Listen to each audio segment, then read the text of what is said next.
He was suspended by the neck, dangling just long enough for the life to almost leave his body.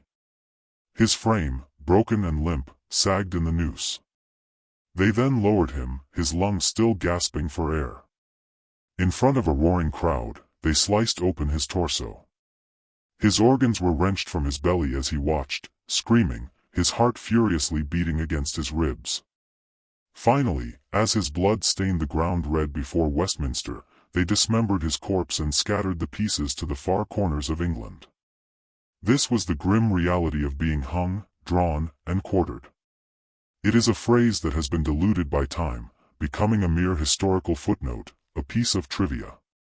But this was no trivial matter. It was a carefully orchestrated performance of horror, a method of execution refined not for a quick end, but for the show, for psychological warfare, for the grand stage of political theater. And this was the prescribed fate for Guy Fawkes. Today, we commemorate his name with fireworks and masks, treating him as a folk hero, a rebel, a symbol against tyranny. Yet, the authentic story, the graphic, methodical, and deliberate annihilation of his physical being, has been methodically scrubbed from our sanitized version of history. To grasp the true extent of what was done to Guy Fawkes, we must peel back layers of myth, celebration, and oversimplification that have accumulated over centuries. This is not the sanitized tale you learned in history class. This is not the cheerful rhyme of, remember, remember the 5th of November. This is a narrative of intense suffering, of calculated manipulation, of a human body used as a public canvas for the brutal art of state-sanctioned violence. Ultimately, it is a story of how those in power transform pain into a powerful tool of propaganda. Guy Fawkes wasn't just killed. He was systematically unmade, piece by piece, long before he was reborn as a symbol, before the mask, the bonfires, and the folklore took over his identity. Guy Fawkes was a boy from York, born into a nation tearing itself apart not over land or titles, but over faith. He came into the world in 1570, a mere 5 years after the Pope had branded Queen Elizabeth I a heretic, effectively calling on her subjects to depose her through any means possible. It was an era when muttering a prayer in Latin could lead to imprisonment, and the simple act of making the sign of the cross in public could be a death sentence. England had transformed into a Protestant nation, but this was more than a shift in religious doctrine. It was a purge, a deliberate and systematic effort to erase Catholic belief, customs, and culture from the national identity. Into this deeply divided country, Guy Fawkes was born. His father was a Protestant, but his mother was a devout Catholic. After his father's early death, his mother remarried a staunch Catholic, and with that, Guy's own spiritual allegiance was firmly set. This was not a simple, peaceful faith. It was a belief system under constant persecution, forged in an environment of threat and honed by perpetual fear. To be a practicing Catholic in Elizabethan England meant living a clandestine existence of hushed conversations and hidden truths, of fugitive priests and secret masses held in basements and forests. For many, it was also a life of biding their time, waiting for an opportunity to strike back against their oppressors. Guy Fawkes was neither poor nor uneducated. He was a student at St. Peter's School, an institution with strong Catholic leanings, where he studied rhetoric, languages, and theology. However, the most profound education he received was not from textbooks. It came from the painful experience of watching his faith being systematically dismantled in public life, seeing his neighbors fined or imprisoned for their religious convictions, and the dawning, grim realization that peaceful coexistence with the Protestant monarchy was an impossible dream. By his early 20s, Fawkes had abandoned England, driven abroad in search of a greater purpose and a path to vengeance. He journeyed to Flanders, joining the ranks of Catholic Spain to fight against the Protestant Dutch in the brutal 80 Years' War. It was there he built a reputation not only for his military competence but for his remarkable composure and steely resolve under fire. He was known to be intelligent, courageous, and fiercely loyal. But another force was taking root within him, radicalization. Not the passionate, impulsive kind born from raw emotion, but a colder, more methodical strain, forged over years of exposure to what he saw as profound injustice. It was on these foreign battlefields that Guy Fawkes learned not just the mechanics of loading and igniting gunpowder, but the crucial arts of patience, strategic planning, and the unwavering conviction that violence was not merely a necessary evil, but a righteous and holy act. When he returned to England in the early 1600s, the political landscape had changed, but not in the way Catholics had desperately hoped. Queen Elizabeth I was dead, and James I now sat on the throne. Despite initial gestures that suggested a more lenient approach, James quickly affirmed that Catholicism would remain an outlawed faith. The Mass was still forbidden, priests were hunted down, and those who converted to Catholicism faced imprisonment or worse. The fervent hope that a Scottish king, whose own mother had been a Catholic, would unite and pacify England's bitter religious schism dissolved into disillusionment and ash. It was in this poisonous atmosphere of shattered hope and simmering insurrection that Guy Fawkes crossed paths with a man named Robert Catesby, a charismatic Catholic nobleman who harbored a breathtakingly audacious idea. If Parliament, the very engine of Protestant authority, could be annihilated in a single, catastrophic event, a nationwide Catholic rebellion might finally be triggered. The entire Protestant establishment could be erased in one tremendous, fiery act of righteous vengeance. Fawkes did not need convincing. He would be the one to light the fuse. And with that fateful meeting, the Gunpowder Plot ignited into existence. By 1604, any flicker of hope for peaceful coexistence had been extinguished. The Catholic subjects of King James I had held their breath, praying the new king would grant them the basic human right to worship without fear. There were reasons for this optimism. His own mother, Mary, Queen of Scots, had been a Catholic martyr, and his wife, Queen Anne, was rumored to hold secret masses. The faithful clung to these signs, but hope, in the hands of the desperate, can be a fragile and dangerous thing. Instead of the anticipated era of tolerance, James's coronation ushered in an even more severe crackdown. The punishing recusancy fines, penalties levied for failing to attend Protestant services, were fiercely reinstated. Catholic priests were hunted and expelled from the kingdom, homes were ransacked, and attending Mass was reclassified from merely illegal to an act of high treason. Catholicism was no longer just a forbidden creed, it was officially deemed a direct threat to national security, and its followers were branded as enemies of the state. In this crucible of persecution, Robert Catesby's incendiary idea began to seem less like a radical fantasy and more like a logical, even inevitable, course of action. His vision was to destroy Parliament, to literally decapitate the Protestant government and blow its institutions to smithereens. From these ashes, they would resurrect the true faith, not simply through an act of violence, but through an awe-inspiring spectacle, a political inferno so devastating it would awaken the nation's dormant Catholic spirit. Fawkes didn't just passively agree to this plan, he became its most critical component. He was the perfect operative, a seasoned soldier, an expert in demolition, and fluent in Spanish and Latin, which allowed him to move unnoticed across Europe. Adopting the alias John Johnson, he posed as a servant to Thomas Percy, another conspirator whose connections granted him access to the parliamentary grounds. Their strategy was chillingly methodical.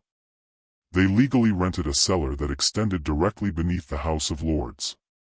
In this dark, musty space, directly under the feet of the nation's most powerful men, they began to stockpile their vengeance. They amassed 36 barrels of gunpowder, a quantity more than sufficient to obliterate the entire Parliament building and every soul within it, the lords, the bishops, the judges, the king's ministers, and, most crucially, King James I himself. It was designed to be a definitive massacre, a single, decisive blow against a government they considered heretical and illegitimate. But even among zealots, conscience can be a powerful complication. One of the plotters, whose identity remains a historical mystery, sent an anonymous letter to a Catholic peer, Lord Monteagle, warning him to stay away from Parliament on the 5th of November. The warning reached the authorities. The building was searched. And there, in the darkness among the barrels and firewood, they found Guy Fawkes, utterly calm, silent, and armed. He had fuses in one pocket and a watch in the other. He was ready. When they seized him, he gave his name as John Johnson and claimed to be a simple servant.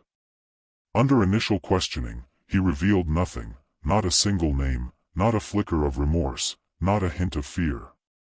The man in chains stared down his captors and stated that his only regret was that he had failed to light the fuse. He had intended to die a martyr in the blast. Instead, he would die by the king's decree, but not before he was forced to endure a form of suffering designed to strip a man of everything, leaving less than flesh and bone.